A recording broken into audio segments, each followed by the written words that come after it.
Арнама қош келдіңіз. Осы оқиғаны тыңдап, өзіңізге ой түйіп сабақ аларсыз деп жазып отырмын. Видеоны соңына дейін көріңіз. Ешқандай қолық сұмдықты білмей өскен ауылдың аңғал қыздарының бірімін. Күйеуіммен бір университетте оқып, ол тарих факультетінде, ал мен филологияда, әдетте тарих мамандығына өңкей жігіттер, ал біздікінде нұқыл қыздар оқитыны белгілі. Екі факультеттің бір-бірімен аралас құраласы жақсы еді. Жиі отырыста бас қосып тұратынбыз. Сондай бастаңғылардың бірінде Арыстанбекпен танысып, ары қарай 3 жыл жүріп, оқу бітірер курста дәл жаңа жыл мейрамында үйлендік. Арыстанбектің тобымен біздің топтан бір-біріне қосылған 6 жұп шықты. Оның бірі Арыстанбек екеуміз. Екі топтың арасы бұрынғыдан да жақындай түсті.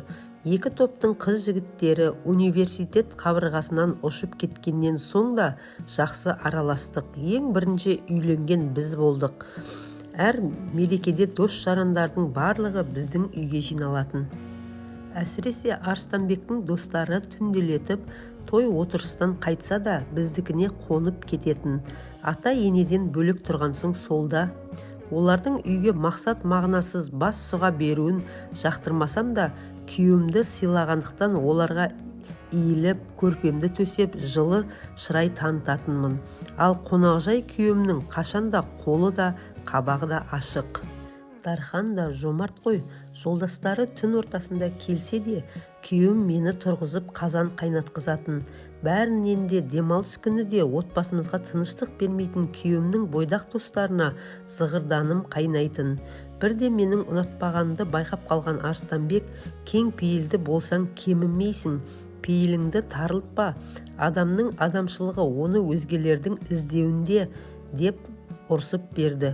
Содан кейін күйеуімнің достарын қарсы алып, күтуден шаршасам да білдірмеуге тырысамын. Бірде күйеуім жұмыс бабымен Атырауға 3 күнге конференцияға баратын болып жиналды. Жалғызсырап елегізеймін десең, апамдарға бар деп айтты кетерінде. Жанұяда жалғыз өскендіктен бе, оңаша қалғанды жаным сүйетін.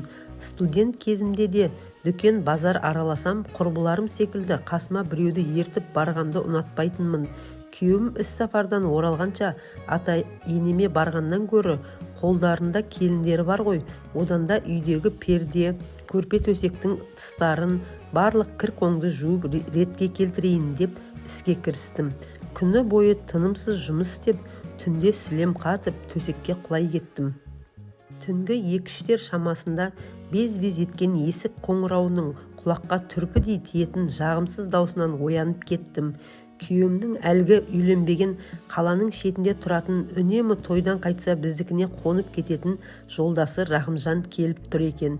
Есікті ашпай-ақ қояйын десем, қоңырауды үсті-үстіне басып қояр емес. Ертең күйеуіме айтса, неге үйге кіргізбедің деп жүрер. Әрдайым достарыма қабағың жылы болсын деп айтатын еді ғой деген оймен есікті аштым.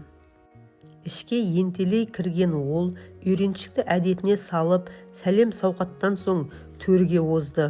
Арыстанбек үйде жоқ, қайда барасың дегеніме сенбей бөлмелерді аралап шықты. Өзі мас, ішіп алыпты.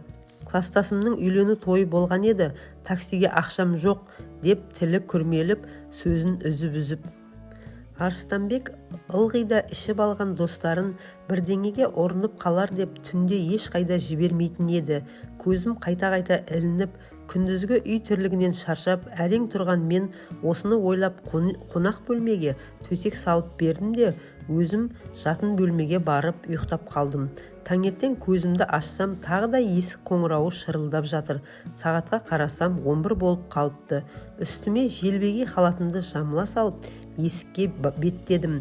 Енем екен, ойымда еш нәрсе жоқ. Есікті ашып, иіліп сәлемімді салдым. Арыстанбек, сені үйде жалғыз дегеннен соң соғып кетейін деп келдім.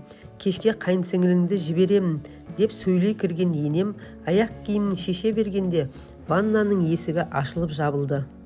Шынымды айтсам, түнде Рахымжанның келгенін, оның үйде екенін мүлде есімнен шығып кетіпті.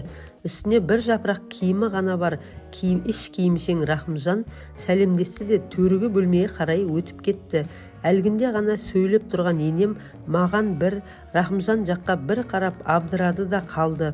Енеме Рахымжанның күйеуімнің досы екенін, түнде тойдан қайтқан соң үйі алыста, Арыстанбек барда да үнемі осылай қонып кететінін айтып түсіндірмек болғаныма қарамай, теріс бұрылды да үйден шығып кетті.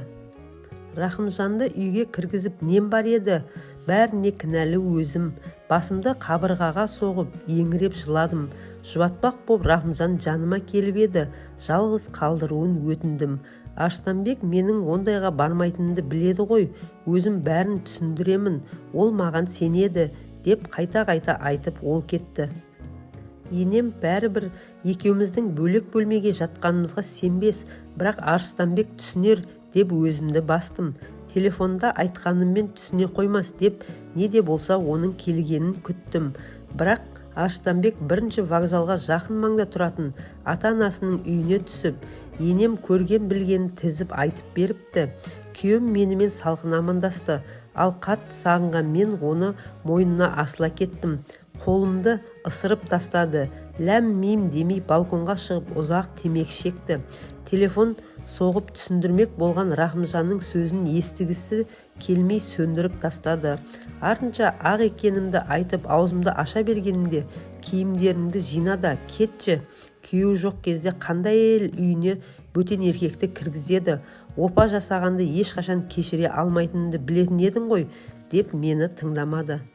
Егер адал болсам, қалай мен оның кет дегеніне кете салуым керек? Біраздан соң, онда мен кетемін деп ол шешесінің үйіне кетіп қалды. Күнде жұмысына, үйіне телефон шаламын, сөйлеспейді. Арада 2 апта өткенде енем келіп, мені келін деп санамайтынын, тіпті Жолбикеге балаған не бір ащы сөздермен түйрегеннен кейін ол жерде қала алмадым.